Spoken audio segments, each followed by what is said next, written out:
Episode 431. Sean Enfield, author of Holy American Burnout, hates the word burnout. Hey, CNFers, before we get started, just want to say thank you for listening, and I don't say this enough, a special thank you to the Patreon gang. I just put up a video post as a thread for conversation, and you guys are really leaning into it. It's really fun. Remember, if you're a patron in the $4 and $10 tiers, make sure you go and snag your 30-minute face-to-face call with me to talk through whatever you want to talk through. And if that sounds pretty cool to anyone who is not on the Patreon crew, go to patreon.com/cnfpod and shop around. All right? You deserve it. I mean, I'm always encouraging my students to steal, so I always tell them, like, yeah, you should read to steal, right? Read these things. There's, as writers, we should always be looking for like new tools and strategies and techniques, and they're there for us for a reason. It's we're kleptomaniacs, I think.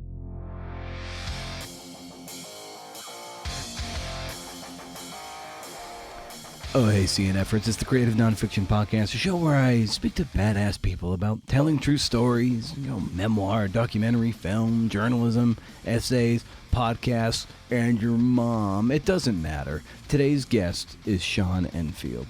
He's the author of the wonderful essay collection, Holy American Burnout. It's published by Split Lip Press. Sean is at Sean Clan. He spells Sean S-E-A-N. That's on Instagram. He's an essayist, a poet, a gardener, a bassist, slap at a bass, and an educator. Holy American Burnout is really fun, illuminating. It's a book that pushes the boundaries of form and voice. It's a trip. Highly recommend. Show notes to this episode and more are at brendanamara.com. Hey, where you will find the occasional blog posts. That's what I call my internet garden. Just tilling my own little acre, my own little internet acre. There you can also subscribe to the monthly Rage Against the Algorithm newsletter, book recommendations, cool links, good vibes. First of the month, no spam. As far as I can tell, you can't beat it. Go to your favorite podcast app and smash that subscribe button. It costs you nothing. Maybe even have it auto-download so you can take the show on the go. What a world we live in. And if you're feeling really kind, you can leave a review on Apple Podcasts, like this recent one from Summer Colson, titled Great Podcast, 5 stars. Love this podcast and hearing about others' creative processes. The editor interviews are especially insightful to me, someone always on the other end of that process. Thank you. And thank you, Summer. Ain't that cool? I think so. And if you leave a review, I'll read it right here because I like to celebrate that, and it's my way of just saying thank you right back. Sean Enfield's work deals in race, education, music, and Holy American Burnout. It's a cross-section of all these things and a lot more. His work has appeared in Reed Magazine, Hayden's Ferry, Witness Magazine, and The Rumpus, among others. You can learn more about Sean at SeanEnfield.com. Come. Parting shot at the end of the show about honing my skills as an interviewer and how you can too, and trying to make a tighter, denser, less aerated podcast. For now, here's the author of Holy American Burnout, Sean Enfield. Riff.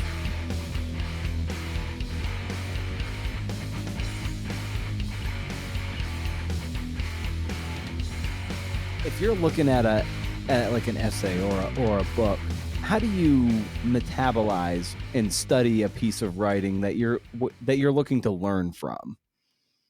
Sure, yeah, that's a great question, and I've been teaching writing now for I guess about 5-6 years too. So I think a huge part of it also has helped to just been to teach different stories makes me see things in a different way, and I can, when students bring things to my attention too, I find that always is illuminating for me. But I don't I really like to like break things down into like the structure of it, or like the form of it, or like even just like the scaffold of what's going on. And so I really like to steal just like what is this person doing to like get me from point A to point B. And I don't know, I like to, especially in an essay, I think, because an essay can be so, or can feel so digressive, or like you're going on these wild ride or tangents, but then when you kind of distill it down, you can see, oh, there's a lot of like method to this digression. Actually, that this digression is not as maybe as off the cuff as it seems. And so I don't know. I really like to like read to see the mechanics of the thing, and not like mechanics like syntax wise, but like mechanics like Yeah. how they built out and how they, almost like a magic trick, how they kind of like seamlessly hide the movement, like make it feel more like we're having this conversation. And it's something I'm still working to like always observe, because yeah, I mean, there's so many people who are great. I mean, I don't know, I've been reading through Ross Gay's second book of delights, and he's like a master of that. He makes it really feel like you're just sitting there talking to him, and then you kind of go back through. It's like, oh, he's aware. He knows where he's Mhm. going. It seems like he doesn't know where he's going. We're just kind of like on this walk together. But when you go back, it's like, oh, he knew where he was taking me. I didn't know where we were going, but he was always aware. It's kind of like when you lock into, let's say, like a new album or something, and you listen to it the first time, you're just kind of getting a feel for the terrain of it, and then each subsequent listen, you're like, oh, okay, I'm starting to notice more and more, notice more and more, and you're like, oh my god. Even sometimes you listen to it dozens of times, like, oh, I didn't catch that one.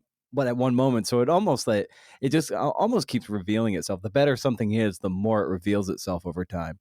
Absolutely, yeah, and the different ways you listen to it too, like the different spaces you find yourself into. I like to like, I mean, the music metaphor is a good one too, because I mean, I don't know how it compares necessarily to reading, but I try to listen to like different environments, different sets of headphones, different and spaces, right? And then that I find like just in that different environments reveals new things to me too. Like I'm a different person listening to it this time, and that makes me notice things I didn't notice the last time. So I don't know. I guess reading in different spaces too. Although I have my reading nook that I'm a little bit more attached to than uh, more chaotic when listening. But I don't still.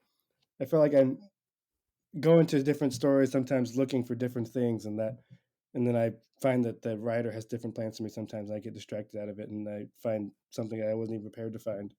And I know for me, when I'm looking to put a story up on the lift and look under, get into its guts, I uh, I take a highlighter and doing like narrative journalism or something is kind of like my wheelhouse and where I love to spend the most time. And so I will like highlight the scenes, and and it tends to be the best stories tend to have the most scenes and the most motion and action in that Mm. sense. So when you're like really studying a piece, like how do you mark it up? Do what is your methodology to to put it on the lift and look under the hood, look at its mechanics? Sure, yeah. I mean, I'm a big proponent of like the little book flags and a pen. I like to. I'm not very organized in a lot of ways, except for when I'm reading to steal, and that then I become suddenly a very type A person, and I got my different Mhm. colored book tags, and I try to like highlight different threads that and try to mark those with those tags and kind of follow those and write all over the place. If anybody ever gets any of my old books, they unfortunately just have my god awful chicken scratch all over it, and maybe they're unreadable now because of that.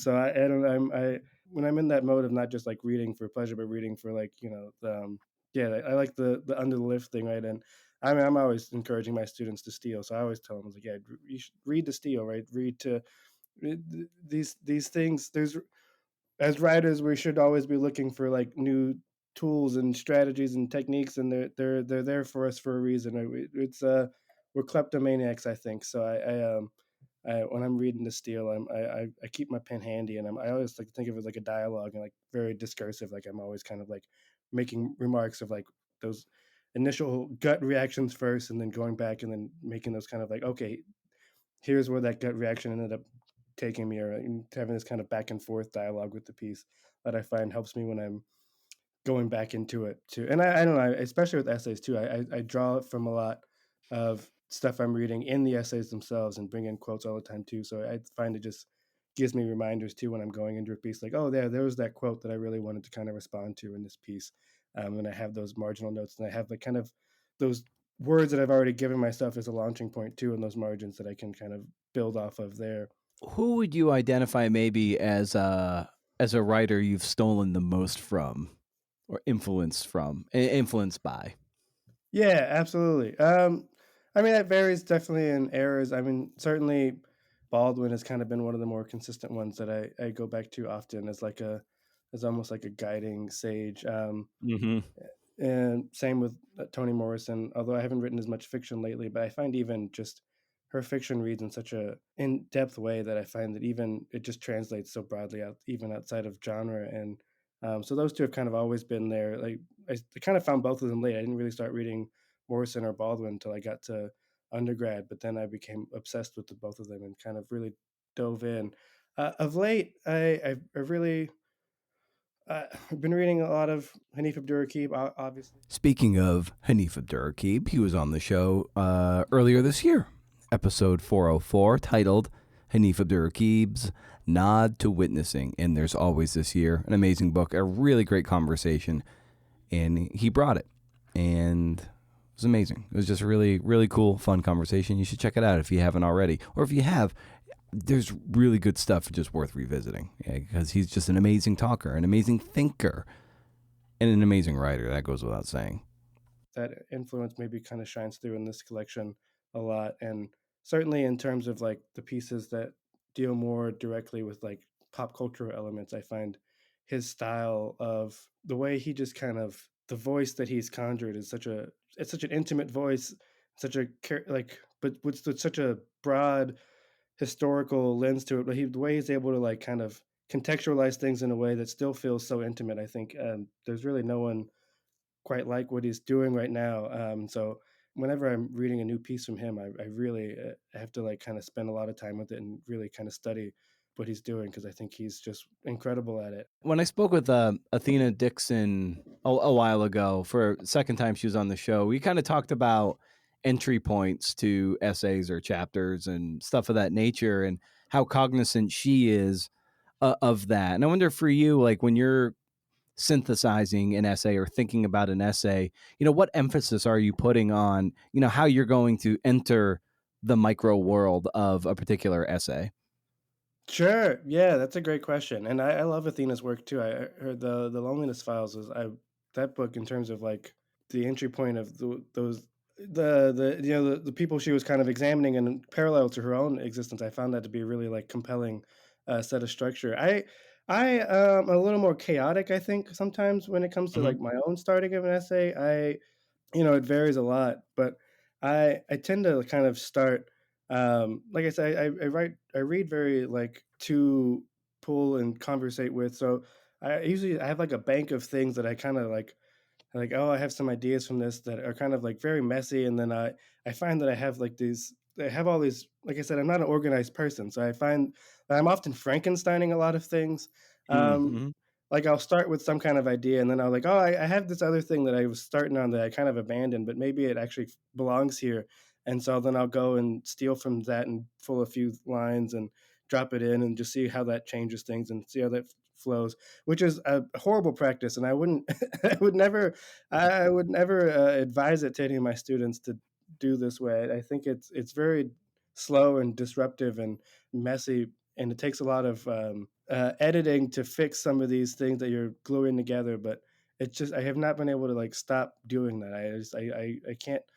I try to encourage the like free writing thing in my classes. But I've never been able to just sit down and just like let something flow. I will start and then I get distracted and I'm like, oh, this kind of maybe I can go this way and borrow from this for a little bit, or I'll start something as a poem and then I'm like, this isn't really working as a poem. What if I just take the first line and made it the first sentence of an essay and see if that works better? So I write in a lot of fits, just a little bit of little burst of fits and until something longer materializes that I can then spend some time with making sense out of the mess that I've made in a Word document Mm. afterward.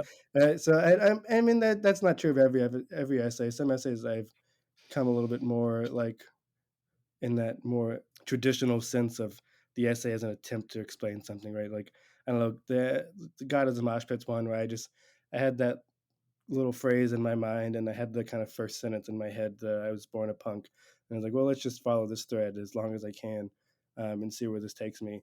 So that one I was really didn't do a whole lot of research for or anything like that. Just because like let's just think through these memories, think through this idea of like my relationship with punk rock and my relationship with church, and see what kind of emerges from that. That would be, I think, I ideally would like to write more essays that way, but I just find that I can't do it that way. I find that I need to like write little bits of things. It's like very like magpie-esque, I guess, little bits of things that I then kind of like make into something else, pile up my treasures until Mm. they make sense together. Yeah, do you find yourself like creating or synthesizing in a non-linear way in that it's like you might find like, oh, you know what, this little chunklet, I don't know where it's going to go, but I need to write it now. And then you find that like it can be a little modular at that point. Or are you more like an sometimes A to B or like A to Z? Yeah, definitely more the modular thing. I mean, I think it's practice also kind of I was teaching middle school for a year, and then after that, I was doing like 3 or 4 jobs at a time, when I left the school and just trying to make ends meet. So I had busy schedules, but I had this compulsion. So I'm like still like little ideas would come in. I was like, well, I got to write this down somewhere, and then I'll see what I can do with it later when I have time. And time would not come. But but I find that it's still, that's still even though I'm in a program now for writing that ostensibly is meant to give me more time for writing, I still find myself doing that. It's like, oh, here's a goofy little idea. Let me put that down somewhere, and then maybe I'll come back to it and see if I can build off of it more, or see if I can like find a home for it in something I've started and abandoned. Which again, I would never. I don't encourage this practice. I don't think it is maybe conducive for a more a disciplined development of one's time and use of energy. But it worked for me so far. So you know, maybe that's okay. Right. And you also edit. Do you still edit for Terrain with nonfiction? Yeah, I haven't done as much lately with the book has eaten up a lot of time and book promo has eaten up a lot of time. But I'm still there, and if Elizabeth is listening, I'm still around. I'm still coming back. But she knows it's not. This is not like a new discussion. But Very nice. yes, yeah. And I was Yeah. editing a little bit at my master's program too with their permafrost magazine. I was editing there, and yeah, I definitely benefit a lot and get and learn a lot. Certainly, with the the master's journal too. Just that was so much of just a few of us trying to put together a journal every semester and getting to interact with other people's pieces. I think is such an enlightening experience and certainly one that has helped develop my own practice. Yeah, and kind of a two-parter with respect to that. I wanted to get a sense of what the pieces that get accepted have in common and what the pieces that tend to be rejected have in common. Yeah, that is a good question, and that is hard to distill down into a few. But I mean, I'm always looking for, especially in essay in nonfiction writing, I'm always looking for a voice kind of first. And voice is such a Mhm. nebulous term, and I hate to throw it around as if it were a more concrete term. But I don't know. It's hard. It's I don't. There's maybe less mystique to it than it really is, though. But just like that, I find myself drawn to pieces that really like invite you into the space, whether or not it's something that an experience or a story that I'm all that prepared to be invited into, right? But that the writer is like bringing me into this way in a way that generates kind of trust and excitement and all these different things. And there's so many different ways to do that. And I feel like it's a very technical thing too, right? There's a ways to do that that is beyond the kind of magic of what I think we often comes up when people talk about voice, where it's like, oh, you got to find your voice, right? But I mean, I there's ways of doing that, like to generate that voice, right? I've been teaching this course. I'm teaching the intro to creative writing class, but I which is generic, but I've really been trying to like reinforce this idea of like finding like a kind of rhythm to your syntax and a rhythm to your style that really makes sense to you and really can help draw. I mean, we were talking about music earlier, and I go back to those metaphors all the time, right? And I think there's a way of like really honing in on the way you're structuring your sentences and paragraphs to this like kind of beat that kind of keep someone wanting to follow you, whether or not they're that engaged with, the actual material, but you can really kind of get them into that material by kind of setting up that tempo for them and letting them kind of like follow that voice. And I don't know, I find that I'm also like always looking for pieces that have that kind of like that texture to it that really makes me want to keep following this mind, essentially, like really want to like get deeper into this person's headspace, especially in nonfiction, right? I find that when somebody's really good at like kind of translating the way their thought works onto a page, that really makes me want to kind of follow that thought pattern and follow that person's kind of thinking further into it. And then maybe that means I'd be a cult follower or something. But if somebody can really get me into their thinking practice, I'm like, yeah, all right, you have there's some rhythm to this thought. Let's keep going. Let's follow it. Um, I guess I'll drink the Kool-Aid then. Yeah, and some of that, the voice component can come from just the way you're playing with form and structure, and that's something you do really well in Holy American Burnout. Is, a lot of the essays take, different forms, whether that's like a two column thing that's in dialogue with another aspect. It's just like a lot of them are playing with different different forms and styles. So yeah, that's a voicey component. I wonder, like, how you are thinking about that, and especially as they pertain to this particular collection. And it's important, I think, to like find the forms too that like speak to the material, right? It's always, I'm guilty of this too. It's always fun to try to like find new things to try to make them work, but you really can't force them together either. It has to kind of be a good fit. And there's really no way to try that until just that you're trying a bunch of different things.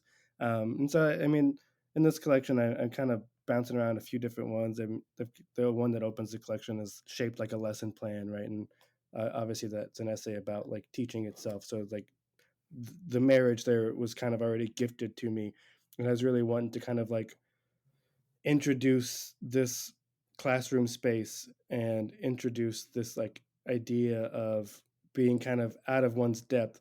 And for me, the lesson plan kind of made sense for that, right? Because one, it gave me the kind of second person thing, right? It gave me the kind of like disembodied space, because it's a lesson plan requires you to write instructions to you essentially. I mean, I guess you can write lesson plans for other people, but I generally am writing lesson plans just for myself. And if anybody were to try to use my lesson plans, they'd probably be incomprehensible. You're writing stuff for your future self to remember to do, right? And so there's already this kind of like remove that then really spoke to me as somebody who was writing about this classroom experience in which I was going into with very little like preparation, very little training towards being an effective teacher, and kind of figuring it out on the fly. And so there's this like structure that is already there. Is like, hey, let's it's you trying to help you be a better thing that you're not prepared to do. And so the lesson plan made sense for that, and it gave me these little signposts that I could follow. Right, so then like I didn't necessarily have to like think too much about the structure. I could just say, okay, well, this is the section where you would need to talk about materials. So how can you translate materials into a narrative form, and kind of use that as like a cheat code in some sense. And same with like, the actual lecture section of it, right? So now we kind of break this down into like, what are you trying to explain to these students, or how can we turn this into a narrative, or really kind of like metaphorize these different parts of the lesson plan and think about broadly what it is as an educator you were attempting to do and trying to do, even if it wasn't always successful. Although I was particularly proud of that. I mean, I get so with the some of the narratives in here, I get so down on myself. Where I was like, not a great teacher. It's first year. Nobody's a great teacher, but do try to like acknowledge it. There was moments of positivity, man. So that essay I think highlights some of those as well. It's not all failure and doom and gloom. Well, there was a lot of that as well too. But yeah, I mean, I find form to be just a really like, I was talking earlier about the like kind of the modular creation. I find form to be a more structured way of doing the small bits. I can, especially if it's a form that allows you to kind of chunk things up. Or same thing with the theory and practice essay, right? It kind of allows me to like it lets me do some what I was already doing in a way that feels a little bit more like deliberate. So I can put these things in little chunks, and then those chunks can or necessitated by the form itself. So then it feels a little bit less like I'm just scrawling things down on receipts and more like, well, I'm following a pattern here and I'm following a formal pattern and seeing where that formal pattern winds me down. And so it's a little bit of a way to like make sense of an already chaotic process that I have, or maybe make the chaos organized and make the chaos deliberate and intentional. And one point you write, to be a teacher in America is to be in a rage almost all the time. How then to channel that rage? And how did you in your time teaching at this particular school try as best you could to channel that rage into something productive or constructive? Sure, yeah, and just hearing that back too, I'm reflecting on how much more of a rage you must have to be a teacher in 2024 than I was remarking on in 2016. I do feel for. I mean, I'm still teaching on the collegiate level, but I feel for those on the public schools that are dealing with what is expanding out of Florida. It's not just isolated in Florida, although Florida kind of gets scapegoated as the bad spot for teachers, but it obviously these things ripple and have lasting effects across the country.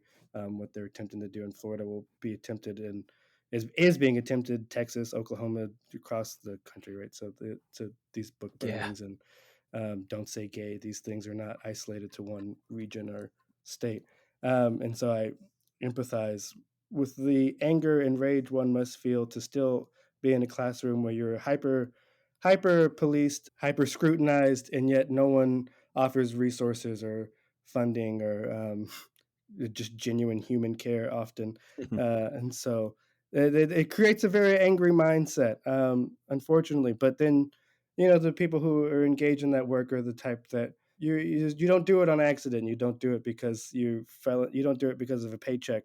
Certainly not. So you have to you take that rage and then still be the kind and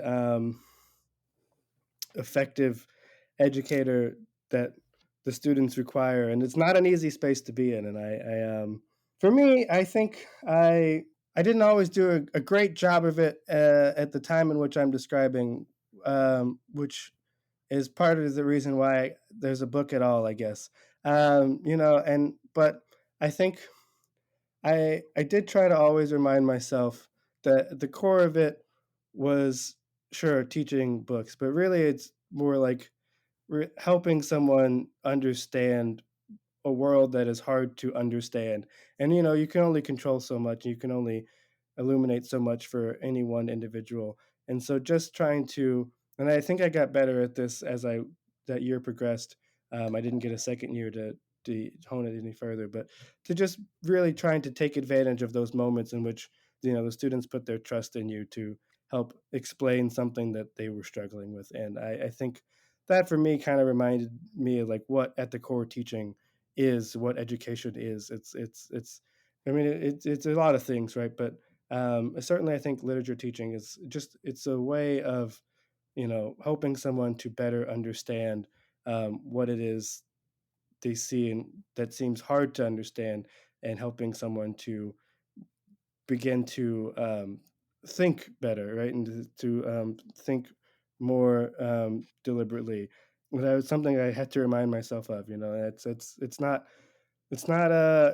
a hard job because you have to think in so many different levels at all times, right? You're also needing to, and you have admins breathing down your back to like control things and make the classroom rigid and make sure scores are up. And but there's the human element of it as well, right? There's beyond the scores, there are like actual people involved who have questions and are trying to learn and have lives outside of this that they're bringing into that space. And I was teaching at a time in which the 2016 election was rolling on, and I was teaching at a predominantly Islamic school, and with a candidate who was now a candidate again, these 8 years removed, spewing Islamophobia all over TV and radio and print media, which is again both the candidate again and our current president are spewing Islamophobia all over the news, and things don't change. These 2016 that wasn't new either, and but I had these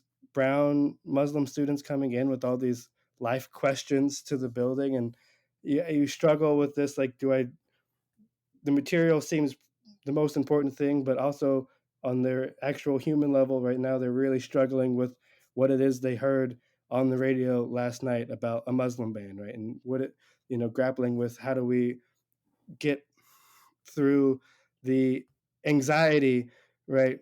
While also still making sure they're meeting the what the material says I'm supposed to cover this day. And maybe this is why I don't have a job anymore. But I found that I needed to deal with the anxiety first before I could teach what was happening in Hamlet. I started to learn that that was always going to get in the way of the material if it was let to loom at the start of the classroom, especially when you have students that are willing to like give you that trust that you're someone they can express those concerns to. You have to honor that. I think if somebody's willing to tell you like they're scared, then you can't just ignore that. That's something that means they're confiding in you. They're putting a trust in you that you have to at least acknowledge and at least attempt to help with. Certainly when it's a student with whom their education has been entrusted into your care.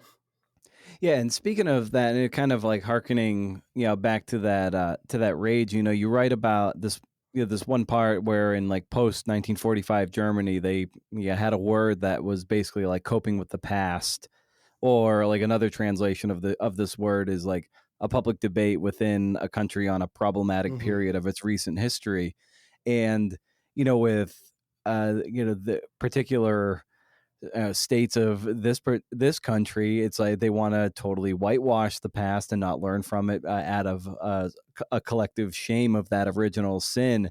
And I love how you brought it the way you were able to bring it to the fore here is like we need to have this public debate. Whether it's Isabel Wilkerson and writing in Mhm. Cast, or what you've been able to write about here. It's sad that it's sad and tragic and it's just maddening that we're gonna we don't want to talk about that, and by ignoring it, there's no way forward. Right, yeah, and it's I mean, ideally, a school would be the place to have a lot of those conversations, but that's where those conversations are most, like, hyper scrutinized, and it's done under this guise of protecting, children, but it's really not. It's not about that, right? It's about discomfort, and it's about, who's discomforted, and it's not an easy thing to do, certainly, but, it's a necessary thing to do, right? And I think the more you try to, push it away, or the more you try to whitewash it or pretend it didn't happen or gloss over it and it wasn't as bad as it sounds, or we're past that, or whatever it is you want to use to diminish it, and right, the more it just becomes a bigger problem, or the more it becomes this like lump that just hangs around, right? This cancer that is eating at the state body. It needs addressing head on, right? There's no other way to maybe not necessarily heal, but to at least integrate into, make that a part of the narrative so that you can then build from that narrative, right? It will only ever be a lesion if it's allowed to just keep festering and bleeding without proper discussion of, and without proper like reconciliation with, that we just continue to each with each passing generation continue to find new ways to kind of change that debate in a way that doesn't ever really quite reconcile it with, and without ever like looking head on at it. And there's a moment in your book too where it's a little passage. I'll just read kind of the top passages. Like, I love how much I hate the word burnout, and you go on, of course, and you say how visceral it is, and it's also just it's right on the cover of the book. So why do you hate the word? Yeah, gosh, and I mean, it's part of it. It's ubiquity, right? It's just everywhere, especially if you're in educator spaces. It's this word that's just thrown around constantly. Or, you're gonna burn as a warning, as a condition, as a just a metaphor, as a con. It's just this. It's this almost like the social professions. I mean, I guess I'll speak for educators, but it almost feels like the Smurf word for a certain group of certain professionals, right? It's just like, oh, this burnout. You hear it all these times, and so it almost has. it means so much and it almost means nothing as well. So many things are burnout. You know, you could be burnout from the day you had a bad day, and like you burnout, or you can be you burn out over a course of a long year. Right? It has almost no meaning, and yet it means so much for a lot of people in this profession. And I find that it is a word that just sonically is also awful. Burnout, like it doesn't. There's no poetry in it. It's just it's harsh. It's consonant. But it's also it does kind of flow off the tongue a little bit, right? And it's a terrible, wonderful, ugly word that I became obsessed with, and probably still obsessed with. Although I was hoping that maybe the book would be some kind of release uh, from it, which is that's never the case. But one can dream. Yeah, and so I don't know. I'm also someone who has. I find that I've driven so much and I've never gone anywhere, and that so the kind of like metaphor, the car metaphor of the burnout thing too, right? These beater cars that I've owned that I've driven all over, especially living in Dallas when I was in Dallas, where you that metroplex is sprawling, and I was working, an hour from home, and so driving 2 hours each day and logging so many miles, but really never going anywhere. And that too was its own kind of like the work itself was burning out, but even just the commute itself was burning out, right? And these things that how it applies across all these different ways that America exhausts and uses you as a cog in its capitalist engine. It fit too perfectly, and it had to. There was different periods of submitting the manuscript where I had taken burnout off the cover and taken it out of the title, and I'm glad that it found its way back to the title. I think that was probably for the best. I don't know. I think there's times I was trying to emphasize other parts of the collection that I thought maybe were felt more encouraging, and I don't know, there was something actually that it became a little bit empowering by throwing that burnout with the exclamation point on there and just kind of owning it and just naming it like, "There, this is what it is. This is this individual collapse through a systemic process, right? That American burnout. It is not it's not just the individual to blame, but this it is the system that then manifests itself in the body, and I think that ultimately spoke to what I was hoping to do with these essays. And towards the end, of course, uh, you're sort of up for rehire or not, and you feel like you're probably on the cutting block, and then eventually you're not welcomed back to teach. And what was that sort of the headspace for you at that time when you're trying your best, and it ultimately manifests as just like maybe not not good enough for at least at this school. That is a good question, and not one that I've been asked yet, and that is, I mean, that's something that I was really trying to get back in that headspace in that last essay because it is, it's something that I struggled with for a long time, just in terms of like the baggage that kind of came with it. I had never really intended to necessarily be a middle school educator. I kind of fell into that by accident, but I am somebody who has, I've been studying English pretty much since I started college, and I kind of always assumed that at some point education would be a part of it. And I was, running like creative writing clubs in my time, and like I was kind of like engaged with education in some sense, and have since been engaged with education since I left that school. And so there was that, it kind of hung over me that bit of baggage that is like, okay, well, you really epically failed at that your first like big, you know big time, not big time teacher, but like your first like attempt to do this on as a quote unquote adult, right? And so it really Yeah. was a kind of a very like sore spot for a while, and so it was a tough kind of headspace to get into for the collection. And I certainly kind of, I mean, obviously it came. I think when you're fired in any from any position, even if you like know, like even if you like were told last week that you're going to get fired in a week from now, the actual moment of firing is almost always feels like a shock. I think, I don't know. Maybe I'm projecting, but even though I kind of had this like sense that I was like, yeah, I don't, it doesn't seem like I'm gonna come. I was doing summer school, but like there was always a kind of a tension that especially I write about it in there. I was at a private school, and then we were administering standardized tests, and I was my students all failed the standardized tests, and that always just kind of hung over. And I was like, okay, well, maybe next year we can fix these scores. But it always felt like that next year was more of a uh, assumed not happening, even, but it's still just the manner in which I was let go too. It was the weekend before school was set to start, so there was a little bit of like false security. I was like, well, sure, certainly, it's school starts Monday and it's Saturday, so I guess I made it. I guess I survived. It didn't feel like I was gonna, but so there was almost a bit of a rug pull there. It's like there's like no way, I'm gonna lose this job when school starts Monday. It's too soon from now, right? So like that, and so it came as a shock, but ultimately, I think with time and reflection, and certainly the writing of the piece helped. It definitely was better, I think, for both myself and the school. I don't think I was ever going to learn to be a better educator in that space where there was just not as much support that I needed as someone who was really kind of learning the profession.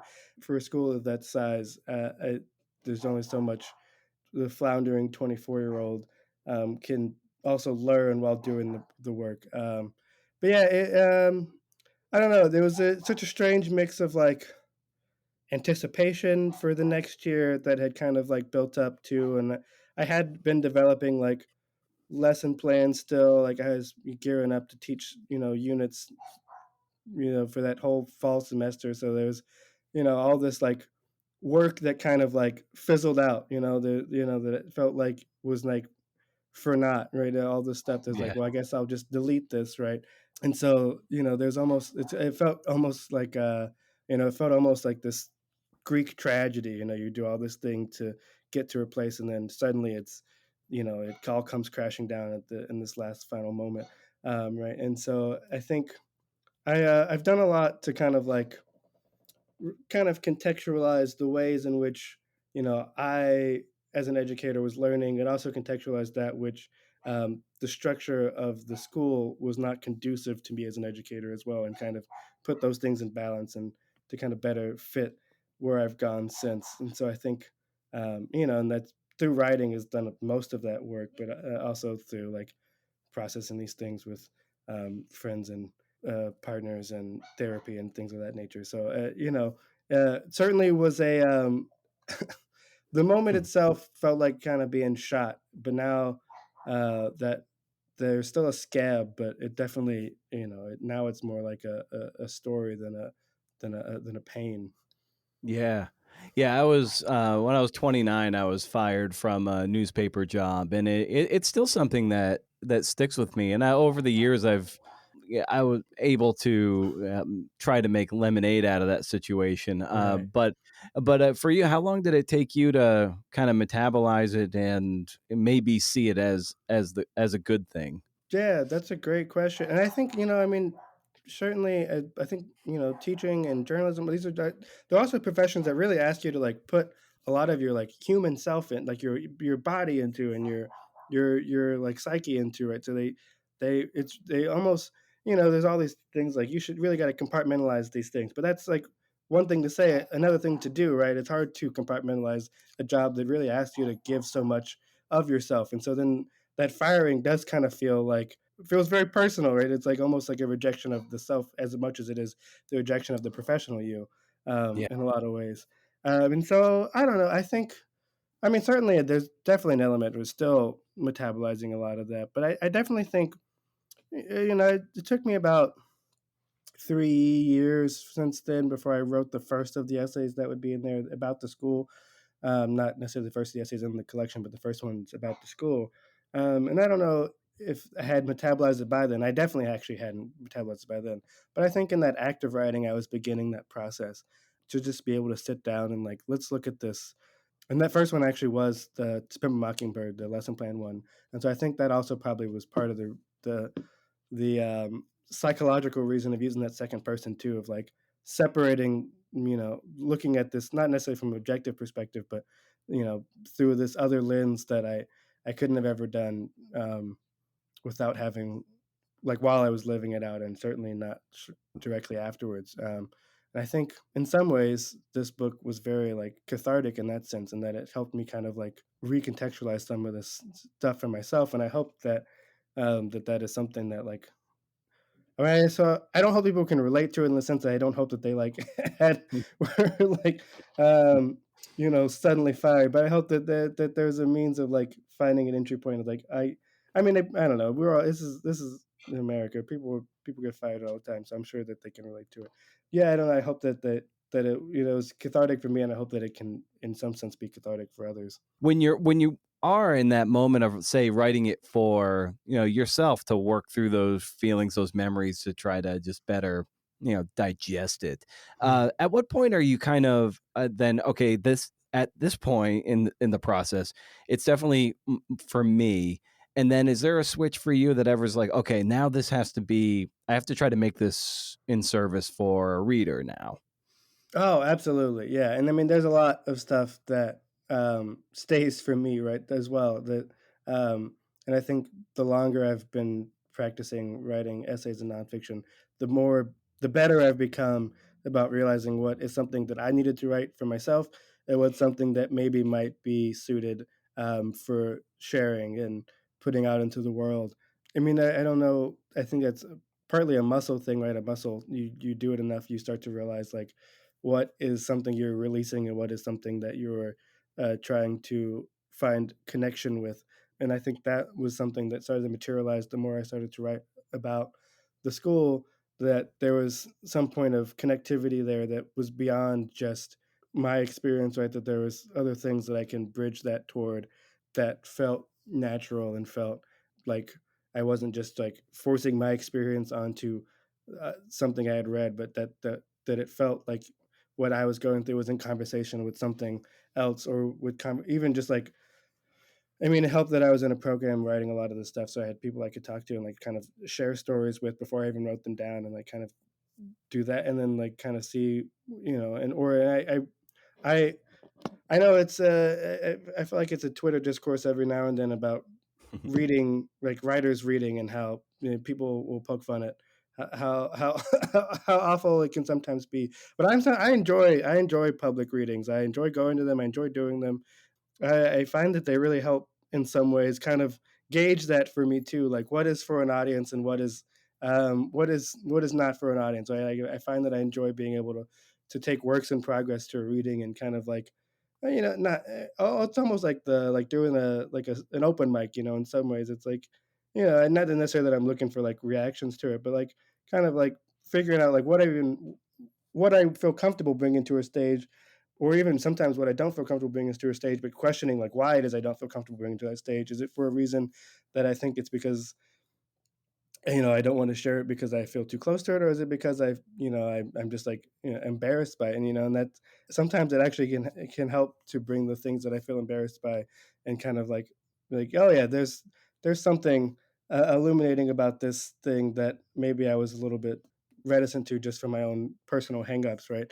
And so I don't know. I think that has been kind of a really helpful practice for me to like become more comfortable with readings and become more comfortable with like sharing work in a different way that's off the page, and just kind of getting that gauge of like understanding of like what it is that I'm aiming for with a particular piece, who it is that I'm aiming to share this piece with, and thinking about also like certainly with this book, there are certainly stories that I had to kind of ask myself the question of like, is this my story, or is it a student's story, or is it and somebody else's, another teacher's story, right? So I had to like Mm. really kind of think about the kind of ethics of it as well. I really forced myself to only write about things that I could say like these are my stories, right? And I try to and hope that I'm, not telling somebody else's story for them, or not giving voice to somebody whose voice is not my own voice, right? And so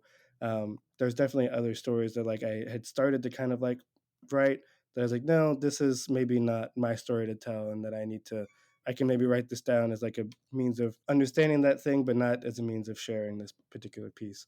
And so that is definitely a part of the process. This particular collection, and it's something I think about all the time too when I write about my family as well. I mean, my family is Hmm. pretty encouraging of this delusional thing I found myself in. But I do try to still be cognizant of the fact that, like, they are also people with voices. They just don't choose to express it in the way that I choose to express it. We've reached a level of comfort of what it is I choose to write about and what it is I choose to keep in the family.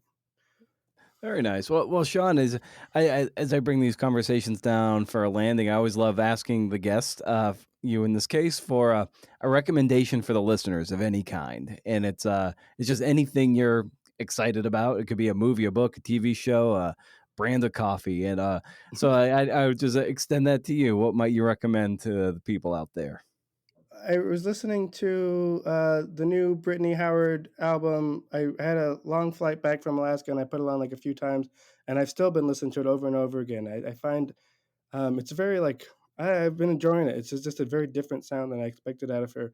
And like I said, I don't know. I like to listen to music in a lot of different environments, but lately my time has mostly been when I'm walking my dog. Is my music time, and it's find it's been a really good album to listen to while I'm out on a walk. It's just I don't know. It's so expansive. Like I think the song is going one direction, and then she's able to just like kind of explode it halfway through the song. And I find that when I'm like walking around my neighborhood and those songs explode, my like eyes kind of like widen up, and I find that it's been a really nice listening experience. So I've been kind of stuck on that album lately. What Now, I think, is the title of it, by Brittany Howard. It's been kind of my like obsession, art music obsession of late. Oh, fantastic! Sean, this was great to unpack, unpack your writing and this wonderful essay collection you've put together. So I just want to thank you for carving out the time and coming on the show to talk a little shop. This was great. Thank you so much for having me. This has been wonderful. I really appreciate it. And thank you so much for reading the book. Yes, awesome. Thanks to Sean. Thanks for your enduring patience. This episode was recorded, but the interview portion of it was recorded in March of 2024. So that's like 6 to 7 months ago. Good work, Brendan. This is a weird confluence of events that got this onto my radar. It's kind of weird. After interviewing ESPN's great investigative reporter, Seth Wickersham, it'll run later this year, he brought up this interviewing expert named John Sawartzky, who ran like a 5-day seminar at ESPN about being better interviewers. It was ostensibly for the TV talent, but the print guys got something out of it too. Then, like a couple days later, Dan Patrick, a former SportsCenter anchor for ESPN, brought up Sawartzky on his radio show like a week ago, and I was like, okay, I need to study this guy because my interviewing could use a tune-up. And Patrick said that he helped organize this. He heard about this guy, he has Sawartzky up in Canada, and maybe he can help these people be better interviewers, get better information from the people, and even ask better. Not that people are asking bad questions; they're just bad askers of questions, and I've ranted about that quite a bit. In any case, the crux of Sawartzky's method, if you want to call it that, is being open, neutral, and lean with your questioning. Open-ended questions. Questions that are kind of without value or bias or leading the source or guest.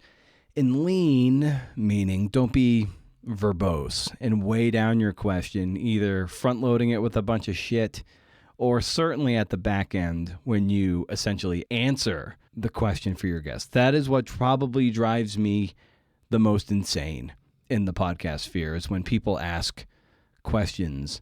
They ask the question and then they just keep blathering on. Sometimes it's only 10 seconds, sometimes it's 15, sometimes it goes on for upwards of 30 seconds to a minute, and you're like, whoa, like, let the guest answer the question.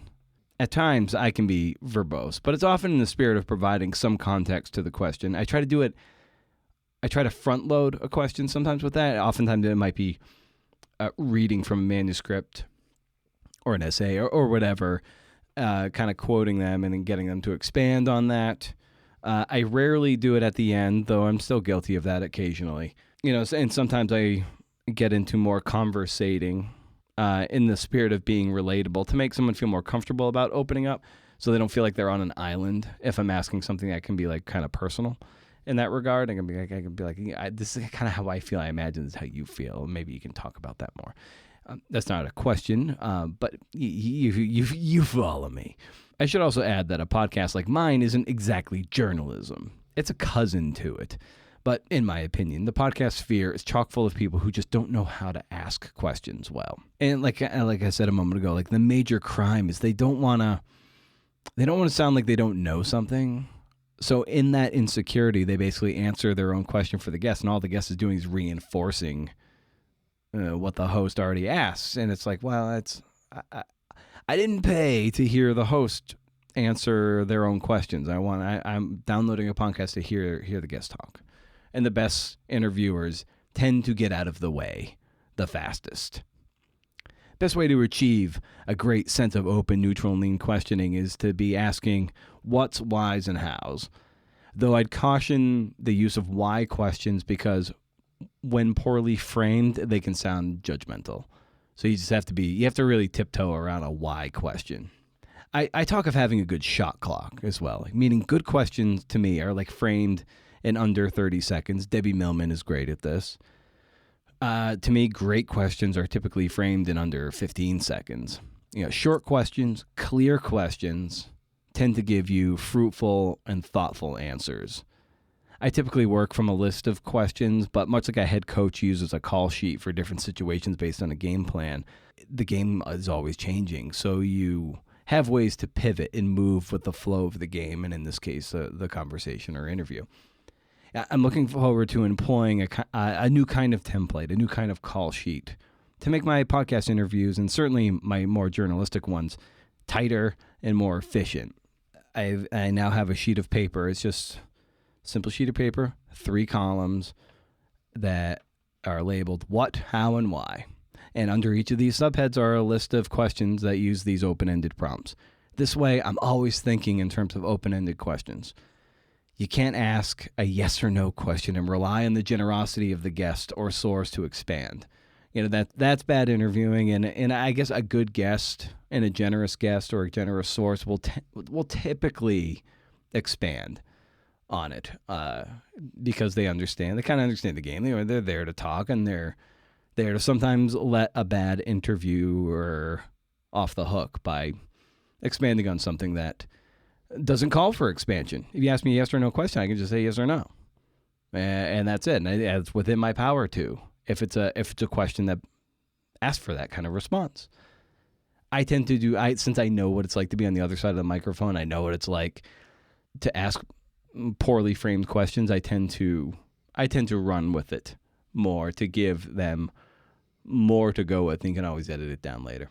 It takes a greater sense of assuredness on the part of the interviewer, frankly. Like, asking lean questions means swallowing your ego. It might mean on the surface it sounds like you don't necessarily maybe you don't sound as smart. Your job isn't to make yourself sound smart. It's to it's to get useful information from that person across the table. They're the expert. Let them talk. Swartzky said in an American Journalism Review article from 2000, and I'll link up to that in the show notes and in October's Rage Against the Algorithm.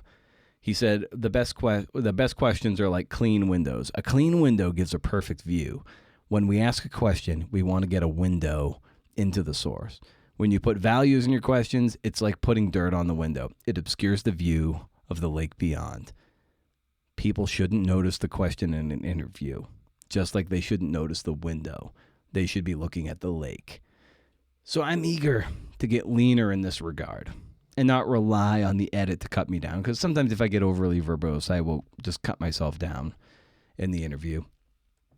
Sometimes if my question doesn't even feel like it needs to be there, sometimes I just cut myself out altogether. But also, I'd love to fit the same amount of goodness into a 45-minute raw recording that I typically get from a 60-minute one.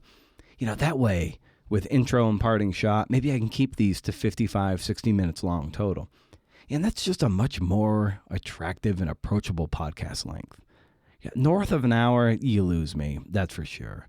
And these guys that go 2 hours or longer, like, who has the bandwidth to listen to a podcast that long? I know I don't. So stay wild, CNFers. And if you can do, interview. See ya.